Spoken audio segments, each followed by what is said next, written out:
네, 투자 여러분 안녕하십니까. 주식공장장 TV입니다.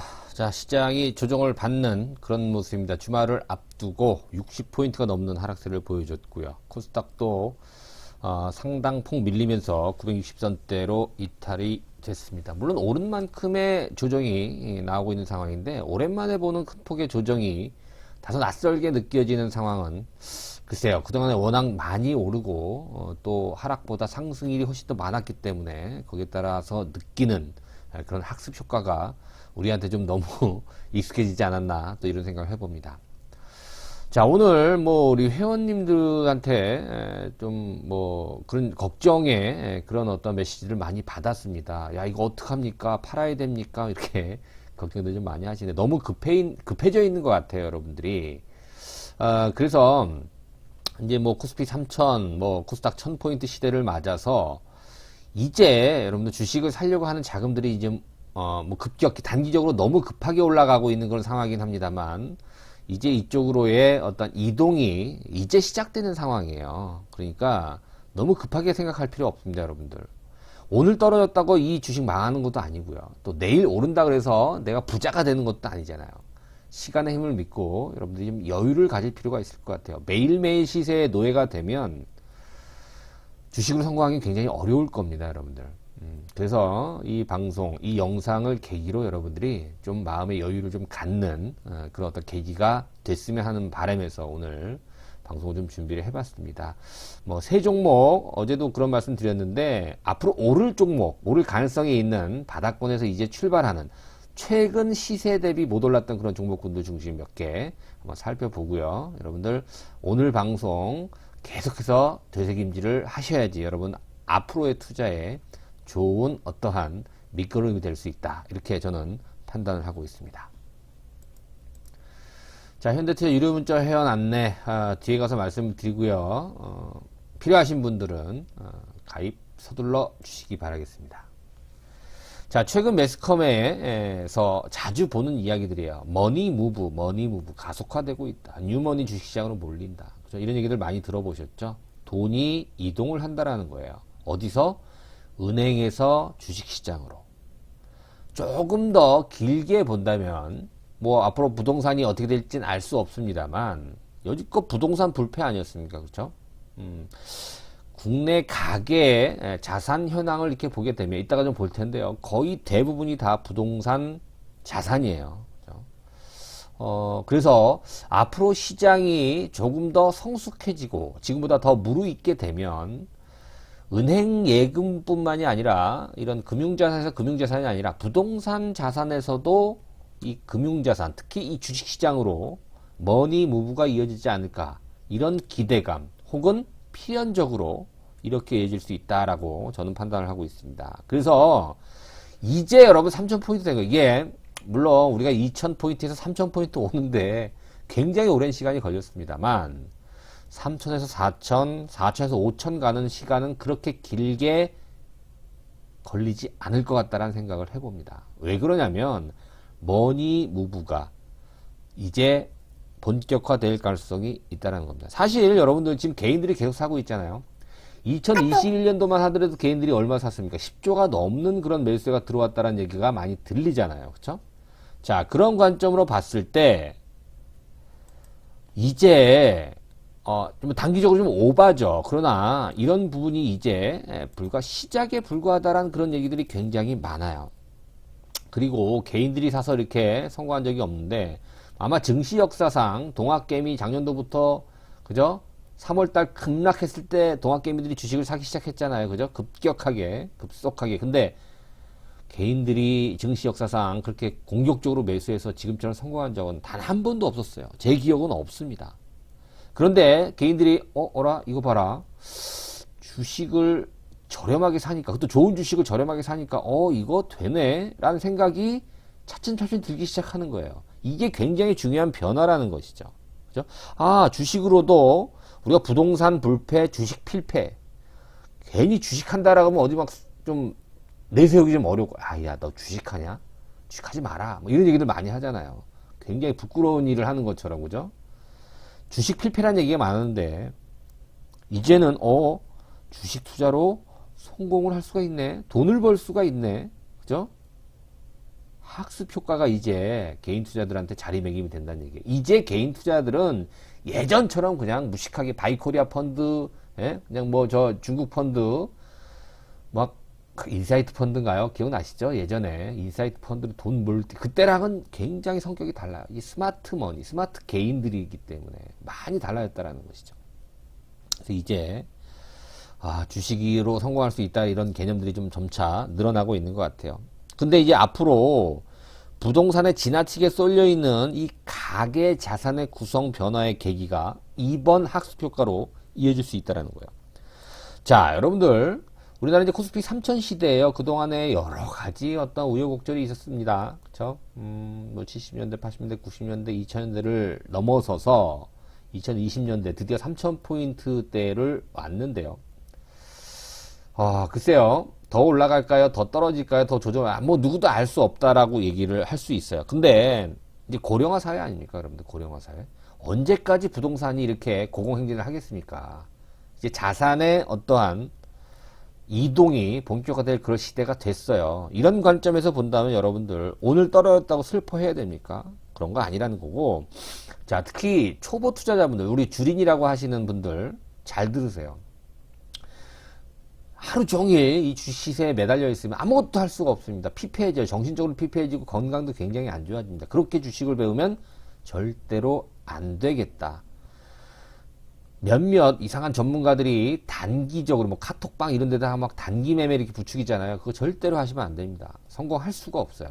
부동산처럼 이제 자산 어떠한 이동, 자산의 그러니까 머니 무브 현상이 본격적으로 이어진다라고 한다면 우리가 당장의 어떠한 시세 갖고 후딜 필요가 전혀 없다라는 겁니다.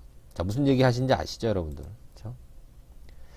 자, 국민연금도 여러분 아시는 것처럼 국민연금도 굉장히 보수적으로 운영을 많이 하잖아요. 그렇죠? 지금 이렇게 보니까 작년도 10월 말 비중을 보니까 주식 비중 한번 볼게요. 국내 주식이 약 18% 정도 되네요. 그죠? 해외 주식이 그나마 더 많아요. 22%. 채권이 거의 다네요. 그죠? 42%. 채권, 해외 채권 5%, 뭐 대체 투자, 기타 등등이 11% 이렇게 돼 있는데, 자, 보세요, 여러분들. 지금 퇴직연금, 개인연금 이런 거 있잖아요, 여러분들. 약 350조, 360조 정도 된다고 그래요. 퇴직연금 360조 중에 그 중에 주식이 차지하는 비중이 한 10조에서 한 15조 정도 된다고 하는데, 그런 비중이 4%, 5%밖에 안 된다고 그래요. 자, 그러면 주식 비중이 왜 이렇게 낮아? 내 퇴직연금, 내 개인연금 왜 이렇게 주식 비중이 낮아요? 라고 항의할 수 있을까요? 없을까요? 연금 자산의 재배분 현상이 앞으로 나올 수 있다는 거. 왜? 개인들이 이제 알거든요. 주식, 좋은 주식을 가지고 오래 보유했더니 이 정도로 수익률이 나는구나라는 거를 최근에 상승, 학습 효과로 인해서 개인들이 경험을 하기 시작을 한 겁니다. 그렇게 본다면 국민연금뿐만이 아니라 내 개인, 내가 들어가 있는 펀드, 퇴직연금이라든가 기타 이런 뭐 ETF라든가 이런 어떠한 자산의 재배분 현상이 앞으로 나올 수 있다는 거죠. 그렇게 본다면 국민연금도 마찬가지고요. 지금 해외 주식 비중이 더 높다? 그만큼 해외 주식이 우리나라 주식보다 안전하다라는 그런 인식들이 있다라는 것이죠. 근데 여기서 3천이 아니라 4천, 5천 시대, 그 이상의 시대가 온다면 국내 주식도 안정적이다. 국내 주식으로도 얼마든지 안정적인 수익을 낼 수 있다는 그런 인식들이 이제 지금보다 더 확산이 될 가능성이 높다라는 거죠. 좋은 우량한 주식을 싸게 사서 기다리면 이만큼의 수익을 얻을 수 있구나. 그리고 그동안에 주식은 안 돼, 위험해, 패가 망신이야 이렇게 생각했던 사람들이 주식에 대한 관심을 갖기 시작하는 것이죠. 관심을 갖는다는 게 무분별한, 그죠? 뭐 투기적인, 단기적인 이런 어떠한 관점이 아니라 우량주로 중장기 투자한다. 이런 관심의 영역으로 바뀌게 되면 자산 배분 변화의 본격적인 계기가 될 수 있다는 겁니다. 무슨 뜻인지 여러분들 이해하십니까? 자, 과거 데이터긴 합니다만 우리나라보다 훨씬 더 고령화 사회를 먼저 경험한 미국이라든가 일본, 영국, 호주의 지금 자산, 그죠? 자산을 얼마큼 갖고 있는지 보게 되면 우리나라 지나치게 비금융 자산이 많아요. 이게 부동산이라는 얘기죠. 그렇죠? 지금도 부동산 자산이 약 한 80% 정도 될 거예요. 금융 자산은 뭐 20% 정도밖에 안 되고. 미국 보세요. 일본 보세요. 영국 보세요. 호주 보세요. 지금은 그때보다 좀 많이 달라졌겠습니다만 선진국, 우리보다 훨씬 더 먼저 고령화를 경험한 이 선진국에서는 그렇죠. 부동산 비중보다 금융자산이 굉장히 많이 늘어났다는 겁니다. 우리나라가 고령화 시대에 본격적으로 맞아서 이제 퇴직을 해야 돼요. 그죠? 근데 너무 부동산에 편중되어 있다는 것이죠. 자, 그나마 금융자산이 있는 것도 약 20% 정도는 전세 보증금이에요. 그죠? 이것도 부동산 성격이 강한 그런 금융자산이라는 것이죠. 주택구입 대기자금 성격이 더 강하잖아요. 그죠? 그래서 금융자산 중심 우리나라는 거의 안전자산 위주고요. 주식형 자산은 인식이 굉장히 안 좋죠. 소극적이라는 얘기입니다. 국민연금도 마찬가지예요. 그리고 금융자산, 20% 정도의 금융자산 중에서도 거의 대부분이 예금 및 저축성 보험이에요. 뭐예요? 주식 상품은 거의 비중이 작다 이거죠. 근데 이게 연금자산이든 이런 대부분 재배분할 수 있는 그런 어떤 상황이 됐다. 여기서 제가 볼 때는 우리 하는 게 단기적으로 너무 많이 올랐어요. 이 부분은 사실 경계를 해야 됩니다. 조정이 나올 수 있겠죠. 그러나 과거와는 좀 다른 그런 어떤 기대치를 우리가 생각해 볼 수 있는 게 앞서 언급해 드린 대로 자금이 아직 넉넉하다라는 거예요. 물론 언제까지 이 대세 상승이 이어질 수는 없습니다. 유동성 장세가 언제까지 이어질지는 알 수는 없습니다만 최근에 그런 말씀 드렸었잖아요. 요구불 예금에 작년만 하더라도 130조가 증가했는데 올해 12일 만에 22조가 감소를 했어요. 이게 다 주식시장으로 들어왔다라는 겁니다. 올 주식 많이 빠졌죠? 개인들은 오늘 2조 원이 넘는 순매수를 하루 동안 보여줬어. 이 정도면 약과예요. 지난번에 4조가 넘게 하루에 사잖아요. 앞으로 더 크게 이어질 수 있어요. 개인들은 학습 효과에 따라서 이제 우량한 주식 밀리면 산다라는 그런 인식들이 굉장히 강합니다. 그죠? 이제 좀 달라질 때가 되지 않았나 기대해 볼 수 있지 않을까 여러분들. 특히 이 영상을 시청하고 계시는 경험이 많은 경력이 많은 투자자분들도 요즘 좀 느끼지 않습니까? 야 이거 위험하긴 한데 이거 좀 생각을 좀 바꿔야 되지 않나 이런 생각들 좀 하고 있지 않습니까 여러분들. 그죠? 자, 이런 자산 배분 변화의 시발점, 자산 배분 변화의 계기가 되고 있는 현 시점, 여러분 뭐가 급하십니까? 그죠? 오늘 좀 밀리면 어때요? 내일 좀 밀리면 어때요? 지금 주식을 사려고 하는 대기자금들이 이렇게 점차적으로 늘어나고 있고 일단 예금부터 요구불 예금부터 넘어오겠죠. 그죠? 그리고 나서 이제 점차 비금융자산으로 에서 또 이 금융자산으로 넘어올 가능성이 있겠고요. 특히 퇴직연금 여러가지 금융상품에서도 주식 비중이 낮잖아요. 그죠? 주식 비중을 좀 높일 수 있는 그런 목소리들이 점차 커질 수 있지 않을까요? 주식을 사려고 하는 자금들이 계속해서 들어오는데 속도 조절만 되면 저는 굉장히 좋은, 굉장히 바람직한 양호한 그런 흐름이다라고 보여집니다. 단지 속도죠.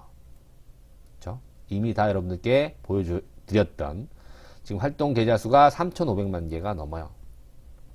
투기적인 그런 분명히 수요도 있겠습니다만 지금 현재 들어오는 자금도 작년도 3월 말 3월 달에 급락 시점부터 들어온 동학개미들은 투기적인 성격도 분명히 있습니다만 올해 놔두니까 이런 것들이 대부분 이제 우량주로 들어가는 거 아닙니까? 그죠 여러분들? 돈이 다 삼성그룹주들, 그죠? 뭐 현대차그룹, 뭐 카카오, 네이버, 뭐 셀트리온 이미 검증이 된 이런 종목군들로 다 들어오는 거 아니겠습니까? 그렇죠? 많이 달라지고 있다는 점을 여러분들이 생각해 보셔야 돼요. 그러면 그렇죠. 아직 못 오른 종목군들 제가 어제 세 종목 소개시켜 드렸는데요. 한번 볼게요. 오늘 오늘 빠졌어요. 그렇죠? 오늘 좀 빠졌는데 HLB 빠졌죠. 근데 얘가 여기서 빠질 게 뭐가 있습니까? 얼마나 빠지겠어요? 빠져본들. 그렇죠? 넷마블도 못 오른 주식이 뭘 얼마나 더 빠지겠습니까? 하나 더 볼까요? NHN. 뭘 올랐다고 빠집니까? 어제 말씀드렸던 종목군들이 뭐였었죠? 여러분들 기억나십니까? 그렇죠. 셀트리온. 얘도 오늘 굉장히 많이 빠졌는데 이 고점에 있는 종목군들이 더 불안하지 않습니까? 밀리면. 그죠? 네이버도 오늘 많이 빠졌는데요. 고점에 있으니까 그죠? 많이 올랐기 때문에 더 부담스러운 거 아니겠습니까? 하나 더 보면 뭐 NC소프트 같은 것도. 근데 바닥에 있는 종목군도 우리가 시간을 갖고 천천히 바라본다면 부담이 없죠. 그런 관점에서 제가 세 종목 예를 들어서 말씀드리는 거예요. 특히 HLB 같은 경우에도 오늘 뭐 장이 안 좋으니까 그죠? 뭐 암이 완전 관해가 됐다는 그런 얘기가 나오는데도 불구하고 전혀 못 오르잖아요. 근데 분위기가 무르익으면 이렇게 묵혀놨던 이슈들이 주가에 반영되기 시작을 할 겁니다. 넷마블도 마찬가지예요. 충분한 조정, 그죠? 보유한 투자 자산 보세요, 여러분들. 굵직굵직한 그런 종목군들의 지분을 갖고 있는 넷마블. 카카오는 아니지만 아직까지 네이버도 안 되지만 그러나 유망한 그런 어떤 계열사를 가지고 있는 포트폴리오를 갖고 있는 NHN 매력적이지 않습니까, 여러분들? 여러분들 제가 지금 여기서 뭐 공격적 추천다 이런 개념이 아니라 예를 들어 말씀드리면 급할 거 없어요, 여러분. 천천히 보시고 목표 순위를 좀 높게 가져가고 이걸 다 여러분들 시간의 힘을 믿게 되면 가능한 거예요. 당장 내일 내가 부자가 되려고 해서 한 달 뒤에 부자가 되려고 해서 안 되는 거지. 여유 있게 내가 본다면 지금 여러분들 예를 들어서 평당 40만 원이야. 지금 주가 40만 원짜리 산다고 치면 평당 40만 원밖에 안 해. 근데 몇 년 후에 이게 평당 100만 원이 될 수 있고 평당 200만 원이 될 수 있죠. 그러면 내 재산이 어떻게 돼요? 주식으로 이렇게 돈을 버는구나. 근데 여러분 평당 40만 원짜리 땅을 사고 오늘 얼마 올랐는지 내일 얼마 올랐는지 내일 얼마 떨어졌는지 이거 확인 안 하잖아요. 근데 주식은 매일 시세가 형성이 되니까 안 볼 수가 없잖아요. 그걸 안 봐야 돼요. 안 보는 사람이 승리합니다. 매일 시세 보는 사람 치고 성공한 사람 못 봤고요.